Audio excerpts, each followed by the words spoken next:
I expressly do not consent to this court's jurisdiction and do not. Well, then you are not a named party, so if you're not And we are 8 seconds in, and she just rejected the court's jurisdiction.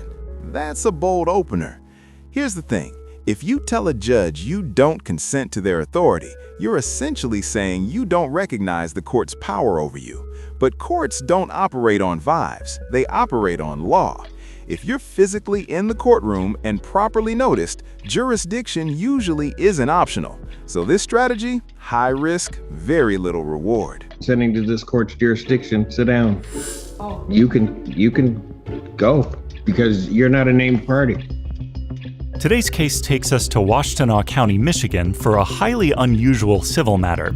We're in the courtroom of Judge J. Cedric Simpson for a lawsuit involving unpaid rent on a $1 million luxury property, an 8,000 square foot mansion seated on 2 acres featuring 5 bedrooms and a 4-car garage. The problems begin immediately for the defendant, or who we think is the defendant, the moment she opens her mouth. And your name, ma'am? Doshia Banks occupant. Pardon? Doshia Banks occupant. Doshia Banks occupant, Your Honor.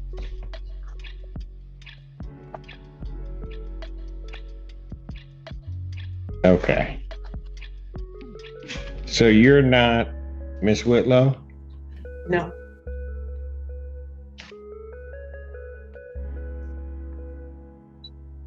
So what is your position in this case as you see it? The problems for Ms. Banks are just beginning. Not only is she representing herself in a complex legal matter, the plaintiff's attorney, Ian Redmond, has done a deep dive into Ms. Banks's troubling background, and he's prepared a detailed statement for the judge. If I may, Your Honor. Okay, good. Go ahead. Ms. Banks claims to be an occupant of the property. She filed a bankruptcy case listing the property as hers. The bankruptcy stay was lifted, which gave rise to our motion to reopen the case. The order lifting stay I would like to present to the court because it has some interesting language in it, Your Honor, which includes, it is further ordered that the bankruptcy court finding this filing of this petition was part of a scheme. Did you catch that wording? Scheme to delay, hinder, and defraud. That is nuclear-level language in bankruptcy court. Judges do not use those words casually. If a federal bankruptcy judge already determined this filing was abusive, that dramatically weakens her credibility here. And credibility? That's everything in civil court. To delay, hinder, and defraud VMC REO LLC. Additionally, Your Honor, the bankruptcy court ordered, let me see, notwithstanding Rule 4001A3, a bankruptcy rule, Right. creditor VMC REO LLC may execute on its order immediately. The order shall be binding and effective despite any conversion of this bankruptcy case to a case under any other chapter of Title 11 of the United States Bankruptcy Code. Further, that the recording with the appropriate governmental entity of this order shall constitute a bar to refiling any case under any chapter of Title 11 of the United States Code as to the property located at 5779 Pinecrest Estates Drive, Ann Arbor, Michigan. Wow. The property in this case. A debtor in subsequent case under this title may move from relief from this order based upon a change of circumstances or for good cause shown after notice and hearing. Said bar shall be for 2 years from the entry of this order or until such time creditor relinquishes their rights to the property. This order came out June 24th of this year. I have a copy for you. All right. Thank you. I will note, Your Honor, that Ms. Banks has filed an appeal of that order. in the federal Eastern District of Michigan. That appeal is pending, but the status quo as of right now is that there is no stay, and that order lifting stay holds until such time as the appellate court does something. Not only did the bankruptcy court find that Ms. Banks attempted to defraud this exact client on a prior occasion, Ms. Banks has now filed an appeal of that finding, a move that can, in some cases, slow eviction proceedings. Additionally, Your Honor, there is no stay from the appellate court. They have not issued a stay, and in fact, it would be appropriate that there would be a bond placed or an escrow order of some sort, because BMC has been the owner of this property for the past year and does not have access to it. Then there are the mysterious Whitlows. Go ahead. There's a lot going on. Yeah. Additionally, Your Honor, Ms. Whitlow, who, as far as I know, actually exists, but I don't have any evidence to that effect, has not appeared in any hearings in this court, did not appear for her deposition that she was noticed for in the federal case, and in a federal case, the federal court issued a show cause order to Ms. Whitlow that she had to present certain documents from this court, which she failed to do. Her deadline to do so was, I believe, July 3rd. Let me confirm that. Oh no, July 10th. And she did not supply any of those documents. I can present that show cause order if you would like. I don't know that I need that, because Okay. I'm not. The reason that I mention all of this, Your Honor, Yeah, go ahead. is that this is $1 million house in Ann Arbor that Ms. Whitlow purchased with a mortgage and less than a year later defaulted. The foreclosure went through, the sale occurred, the redemption period expired, and we came forward to evict. Since then, there have been multiple bankruptcies. Ms. Whitlow filed 2 different bankruptcy cases. A young man who apparently lives in Arizona filed a bankruptcy case and listed this property as his residence. Ms. Banks has filed a bankruptcy case and listed the property as her residence. Multiple bankruptcies, different people, same property. That's what courts call a pattern. And when judges see a pattern that looks like delay tactics, patience runs out fast. Bankruptcy can legally pause eviction, but if it's being used strategically just to stall, courts can shut that down, exactly like we're seeing here. At this point, the court has already heard enough to seriously consider reopening the eviction. And then Mr. Redmond adds one more detail. It should also be noted that Ms. Banks was a bankruptcy preparer and has been forbidden from the bankruptcy court from preparing bankruptcies for anyone other than herself. The order lifting the automatic stay talks about that scheme of fraud. I list all of these things to show that the scheme continues. And that's why we would like to reopen this case, because there is no stay in place.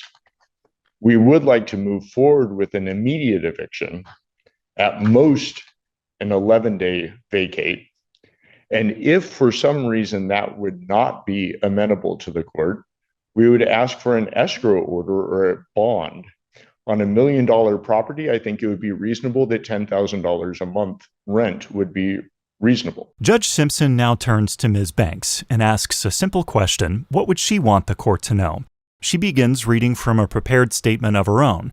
The language closely resembles arguments often associated with so-called sovereign citizen filings. Just for 60 seconds, and then I wrote something up because I am nervous, quite nervous. But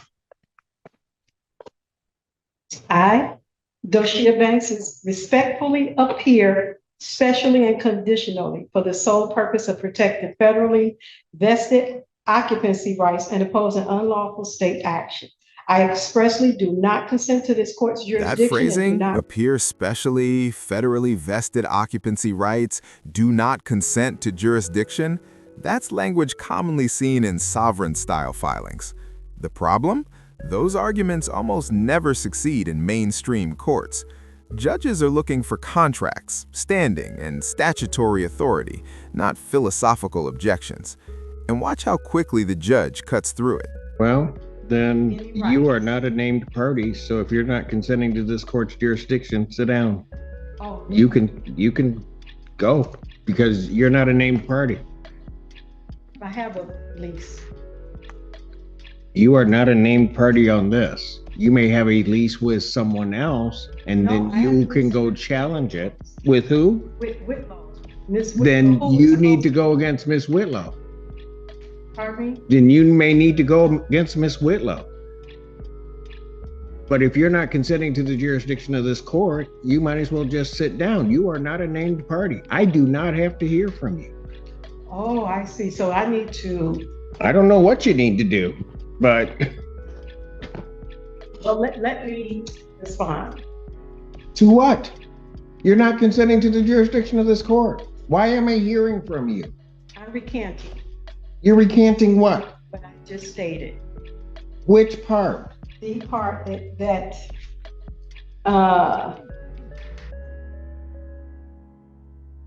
that I stated that I'm not, oh, I lost my spot, not consenting to this court's jurisdiction. So I'm going to recant that So you are consenting to this court's jurisdiction? at this moment. Well, no, it doesn't work that way. You don't get to say, well, now it's okay, and then not later say no. Okay. You know what? Here's the problem. You've not filed anything with this court.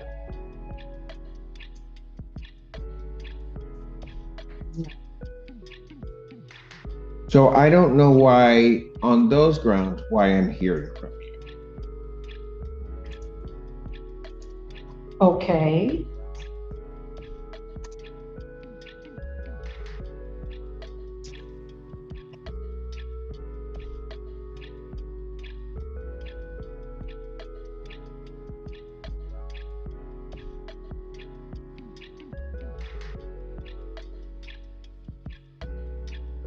If I may, I do have time, I do believe, to go file an answer and counterclaim.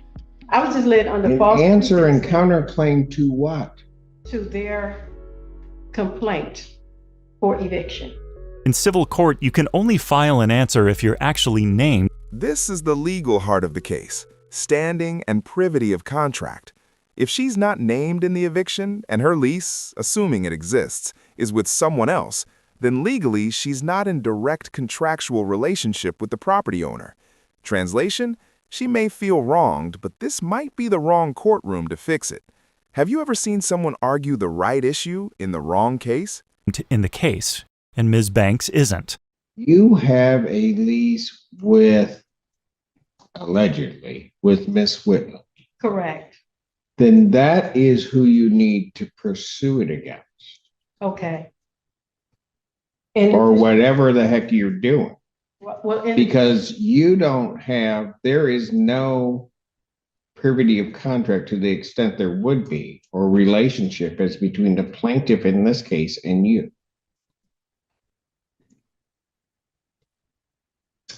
okay, I'm not really understanding, but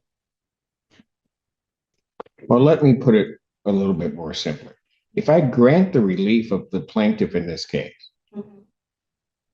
and grant an order of a judgment and an order of eviction in Okay. 10 days, okay, any claim of your interest in that property, you have to go after the Whitlows because that's the only person you have a contract with. Allegedly have a contract with. okay. No, there is an actual contract. I don't know that, ma'am. We've actually been. I don't know that. Okay, I know you don't know that 'cause it's not before you. Correct. I see. So basically, the notice of removal that the Whitlows did, They are not here I don't know. I have documents that are not, that they filed with this court that are not signed. So I don't have to accept those. She has not appeared before this court, or they have not appeared before this court. And so as far as I'm concerned, any relief they're requesting, I can, and as of right, ought deny, and it should be denied also on the merits of whatever their motion is. But I can deny it because they're not here. Okay.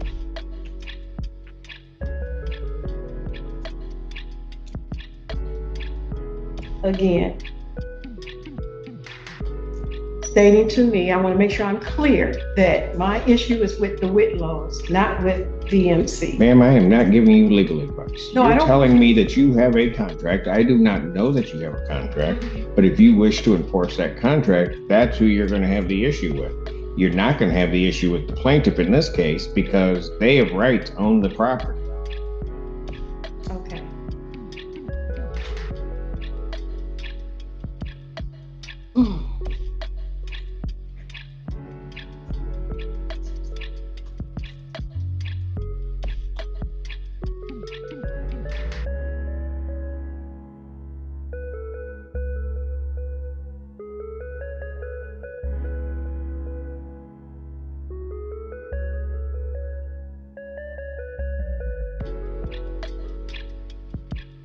All right, Your Honor, I will speak with the Whitlows that I have finally got an understanding of everything. And I will speak with plaintiff's attorney as well and continue to communicate with Remax, who has came by the house several times. All right. Based upon the representation of counsel, I'm going to grant their motion to reopen this case. I'm going to issue a judgment in the plaintiff's favor for possession with a writ to issue 10 days of my signing. Should the matter be appealed, also contained in that judgment order, the appeal bond I would set at this time at a rental rate or a rate, and I have looked at the property which is involved in this matter, and it is a significant property. I don't think the $10,000 a month quite does it based upon my calculations. So any appeal bond would be set in the amount of $15,000. And here's the twist.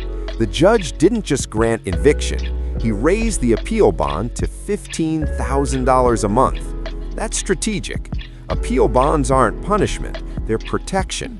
If someone wants to delay eviction during appeal, they have to cover the property's value in the meantime. On $1 million mansion in Ann Arbor, that number climbs fast. The real question is, was this ever financially sustainable? Per month that would need to be paid to maintain the appeal. Thank you, Your Honor. All right. I will prepare that and present it to you this morning. Thank you. May I say something? Our lease payments was not that high at all. I'm not sure what her mortgage payments were. That was not our amount we paid. Then I'll tell you what. If the Whitlows wish to come and object to my order of $15,000 as an appropriate bond, they may do so. I do not believe that you have standing to object to the court's order.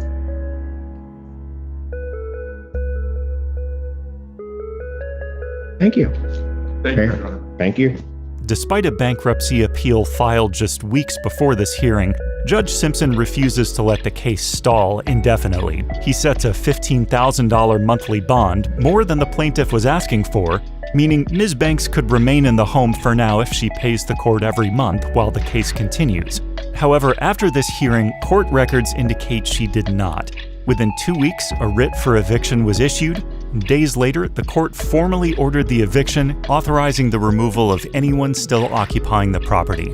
I'm going to take about a 10-minute break because my head is hurting right this minute. Well, it's not hurting. I mean, I could go on, but I need about 10 minutes after that. Thank you. Court's in recess.